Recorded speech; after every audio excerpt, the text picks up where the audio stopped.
Sometimes a single moment can capture the entire essence of a long-running family feud, and this situation involving Samantha Markle may be one of those moments. She appeared on a radio program seemingly prepared to launch into yet another round of claims, explanations, and criticisms about her sister, Meghan Markle. But instead of getting a full platform to deliver her remarks, the interview ended abruptly when the host simply hung up on her. There was no extended debate or polite closing segment, just a sudden click.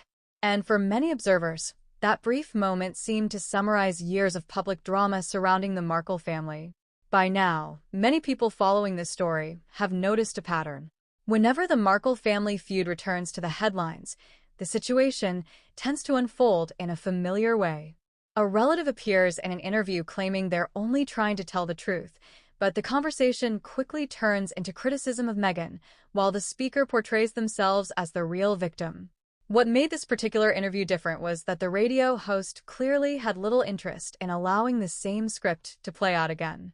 Rather than offering Samantha Markle a comfortable platform to repeat familiar accusations, he cut the conversation short. Judging by the reactions online, quite a few listeners seemed relieved by that decision. For many critics, the issue isn't simply that Samantha speaks publicly, it's that her version of events appears to shift depending on the interview or the audience. Looking back at the timeline adds another layer to the discussion. Long before Meghan met Prince Harry, Samantha Markle was not widely known by that surname. She had previously used the name Yvonne Grant and later went by the married name Samantha Rasmussen. But around the time Meghan's life became internationally visible through her relationship with Prince Harry, Samantha began using the Markle name again, something that caught the attention of many observers following the unfolding family story.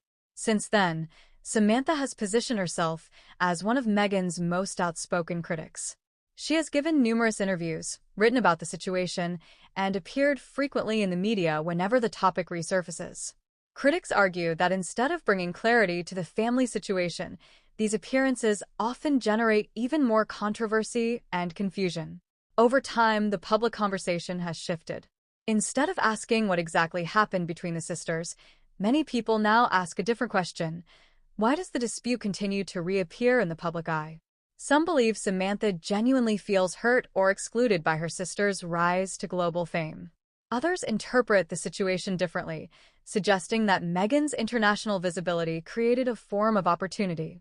In the world of celebrity culture, attention itself can become valuable.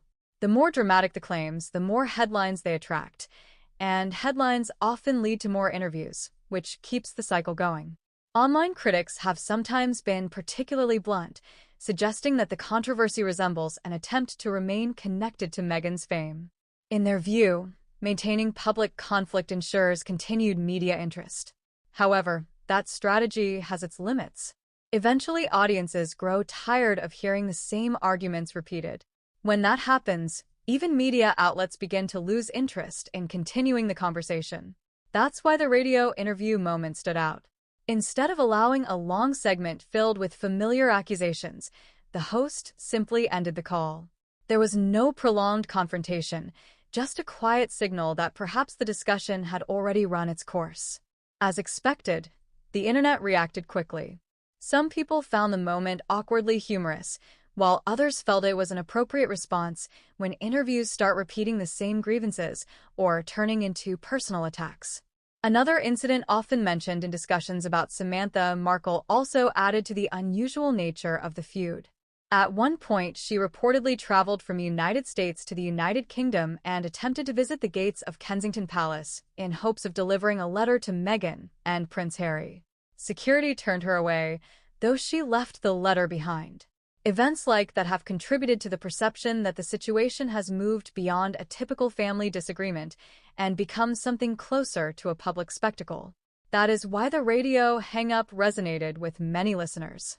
For once, someone seemed unwilling to keep the drama going. Every public feud eventually reaches a turning point. Either it evolves into something constructive, or audiences begin to realize they've heard the same story too many times. In this case, the host's reaction suggested he may have already made up his mind. Sometimes the most powerful response in a media frenzy isn't another argument or explanation. Sometimes it's simply the sound of a phone line going quiet.